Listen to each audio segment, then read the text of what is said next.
It's Friday night and we got 7 games for you to enjoy. This is your daily KHL update. Our first stop is in Magnitogorsk, where a minute ago Slovan Bratislava. Halfway through the opening frame, Magnitka give up the puck behind their own net. Rock Teacher feeds Andrei Szczesny in front, and he gets Slovan on the board, 1-0. 2 minutes later, Slovan improves their lead to 2-0. Captain Tomasz Surova takes a shot on net, and he goes in off Vladislav Nagy. Nagy is credited with his second of the year, and Slovan lead by 2 unanswered goals. Mike Gideon swaps Vasily Koshkin for Yulia Samsonov after this goal. Moving on to the second period, and Slovan score again. Patrick Lusnak dangles his way into the slot, he's in it alone, and he nets it.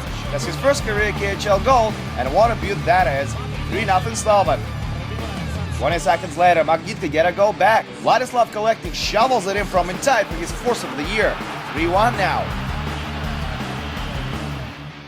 A little later, Barry Brass misplays the puck behind the net. Denis Zarypov's got it now. Brass has to stop him, and he does. This is not the first time we've seen Barry Brass make up for his own careless plays. He's got a real knack for this kind of thing. Late in regulation, Oskar Sala brings Magnitka within 1 as he nets his fourth of the season and picks up his second point of the night. But that's just too little and too late. Slovan hold on to the 1-goal lead, and they get their payback for losing to Magnitka in Bratislava 6 days ago. 3-2 Slovan is your final on this one. Welcome to Ufa, where Salavat Ulayev meet Nedveshak tonight. And Nedveshak come out hard for this game. Just 28 seconds in, they opened up the scoring. Patrick Bjorkström barrels one past Niklas Svedberg after a flurry of rebounds. 1-0 Nedveshak. 4 minutes later, they double their lead. Radek Smolnak scores his 7th of the season from the slot, as Tomasz Myrtle and Marek Lapel pick up the assists. Not even halfway through the period, Nedveshak make it 3-0. Cole Beganowicz scores his 2nd of the year. Salavat play well early in the second period, and they get rewarded for that with 2 goals. First, Anton Lazarov feeds Sergei Soin for his 2nd of the year to make it 3-1. And shortly after that, Denis Klistov scores his 4th to bring Salavat within 1. You really smashed that thing in. 3-2, and there's lots of hockey to be played. Less than 4 minutes later, Nedveshak restored the 2-goal margin as Jeffrey Kinry scores his 5th of the year. He really improved his scoring numbers this season. 4-2. And finally, early in the last frame, Nedveshak put it out of reach as Stefano Giuliani makes it 5-2. Nedveshak have their 2-game losing streak and take 3 points on the road.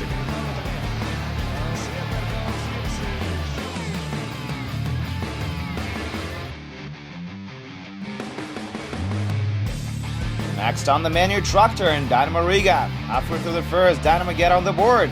Niklas Redlix takes a shot just as he gets into the zone, and that fools Vasily Demchenko. 1-0 Riga.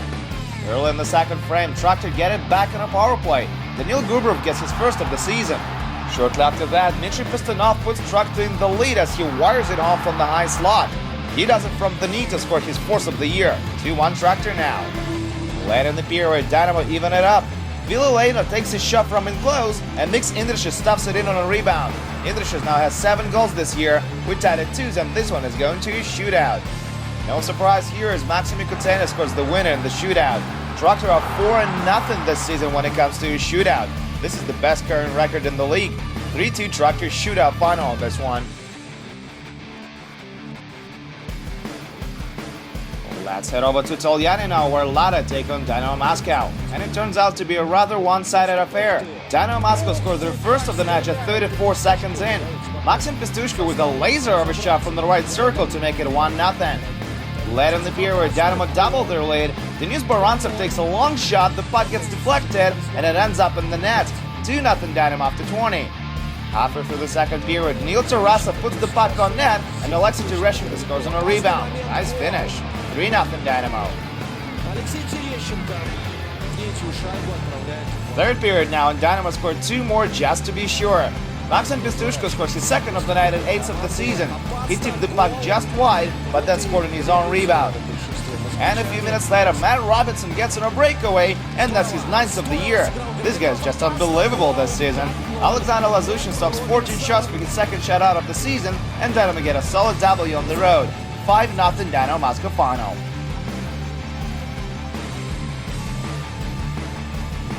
We're in Kazan now, where Akbars hosts Vidas. This is a matchup Akbars never look forward to. And once again, Vitis give them a run for their money.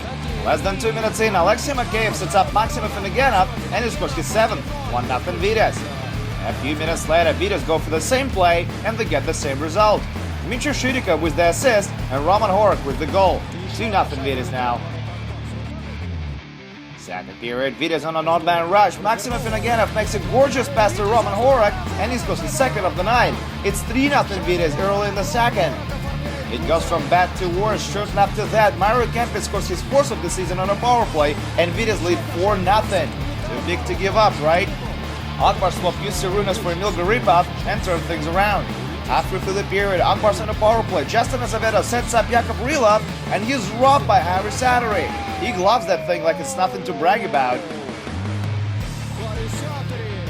And this young lady in the stands tells you everything you need to know about what's going on out there on the ice tonight. Must be an Akbars fan. Later, her favorite team does get on the board finally.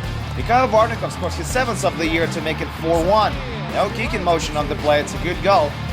Late in the period, Akbars get another one to go. Stepan Zakharchuk puts out a clinic down low and scores his 2nd of the year. When was the last time you saw this guy stick handling and burying it from the slot? It's almost a miracle.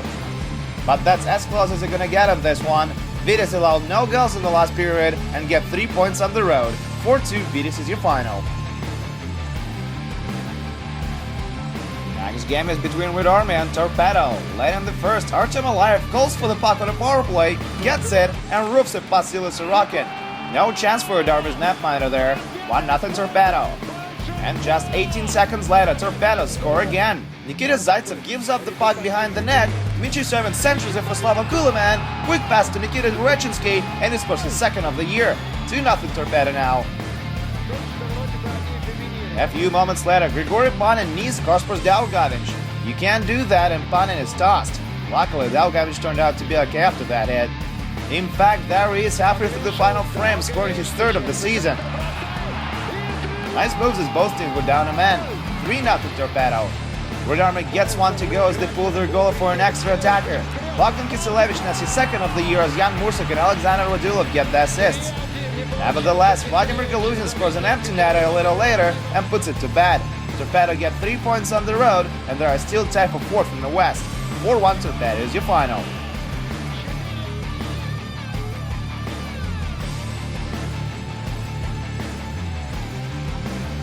And just one more score to tell you about. Jokerit scored on a power play, short-handed and at even strengths to get 3 points in Nizhny. Jesse Jonse, Tommy Huhtala and Pekka Jormaka got the markers. Jokerit 3, Neftekimik nothing.